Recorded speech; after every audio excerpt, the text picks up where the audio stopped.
ইংরেজির কোন বর্ণ থেকে বাংলার কোন কোন বর্ণ হয়? উচ্চারণ শেখার জন্য আমাদেরকে এগুলোকেও ভালো করে জানতে হবে। প্রথমে রয়েছে এ থেকে বাংলায় অ হয়, আ হয়, এ হয় বা আকার বা একার হয়। এ আই বা ও আই থেকে ওই বা ঐকার হয়। এ ইউ থেকে ঔ বা ঔকার হয়। এ এইচ থাকলে বিসর্গ হবে। বি থেকে বাংলায় ব, বি এইচ দিলে ভ হবে। সি থেকে ক বা চ হয়। সি এইচ থাকলে চ হয়। সি ডাবল এইচ থাকলে ছ হয়। ডি থেকে দও হয় বা ডও হয়। ডি এর সঙ্গে এম থাকলে হবে দয়ের সঙ্গে ম যুক্ত বা যাকে আমরা দয়ে ম ফলা যুক্ত বলি। ডাবল ডি এইচ থাকলে দয়ের সঙ্গে ধ যুক্ত হবে।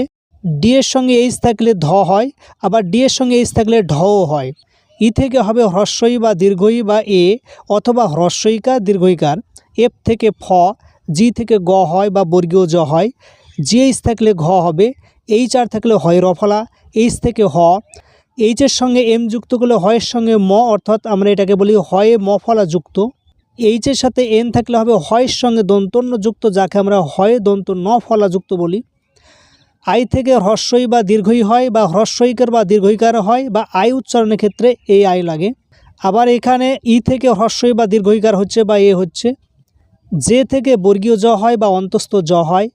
জে এন থাকলে বর্গীয় জয়ের সঙ্গে ইওতে যুক্ত হয়।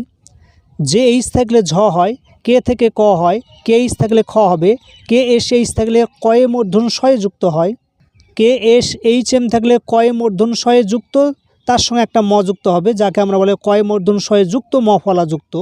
এল থেকে ল, এম থেকে ম, এন থেকে মূর্ধন্য দন্তন্য চন্দ্রবিন্দু ইয়। এন জি থাকলে হবে অঙ্গ। ও থেকে ও বা ওকার। পি থেকে প, পিএইচ থাকলে ফ, কিউ থেকে ক, আর থেকে র বা র বা রেপ। আর এইচ থাকলে ঢয় শূন্য র হয়। এস থেকে দন্তস্ব, এস এইচ থাকলে তালব্যস্ব বা মূর্ধন্যস্ব। টি থেকে ত হয় বা ট হয়। টিএইচ থাকলে থ বা ঠ হয়। ইউ থেকে হ্রস্ব বা দীর্ঘ বা হ্রস্বকার বা দীর্ঘকার হয়। ভি থেকে ভ, ডাব্লিউ থেকে ব হয় বা অয় উচ্চারণে ডাব্লিউ ব্যবহার করা হয়। এক্স থেকে বর্গীয় জ বা কয় দন্ত ছয় যুক্ত হয়।